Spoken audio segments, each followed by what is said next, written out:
To be or not to be, that is the, no, that's not right, line?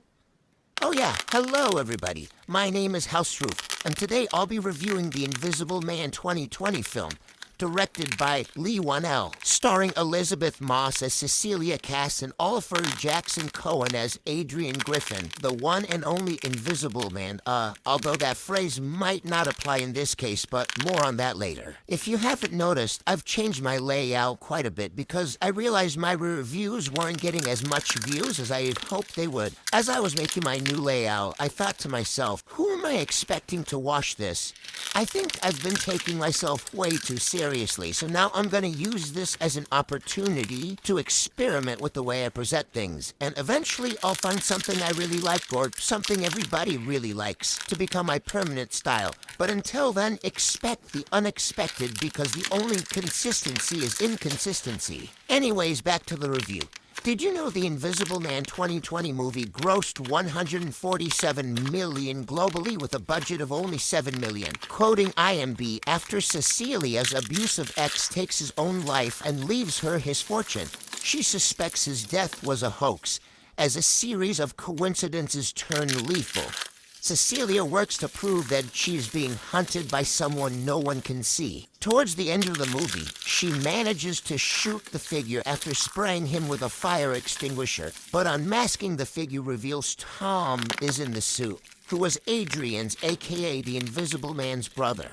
I love the foreshadowing in this scene. Cassandra had earlier compared Tom to a jellyfish, and when he broke into the home of her close friend, the daughter of said friend was wearing jellyfish pajamas. After all this, Cassandra can't be convinced that Tom was the true villain, so she goes to her ex, who didn't actually kill himself, but was supposedly locked in his basement by his brother, and she slits his throat, leaving us with a beautifully happy ending. When the movie had started, I had low expectations, but my initial presumptions were quickly thwarted when I was pulled into the tense situation that immediately unfolded, which I appreciate because the film wasted absolutely no time hooking the audience in. I like the way they fleshed out all the characters. I found them all very interesting, whether or not I liked them as people, especially the Invisible Man himself. Because even though in the beginning he had maybe 1 or 2 lines of dialogue, he was able to be a consistent threat without even being awake, setting up for how much of a danger he was. I love how they were able to make him an actually scary villain because, no offense, but in every other adaptation he's way too silly and or cunty to be taken seriously.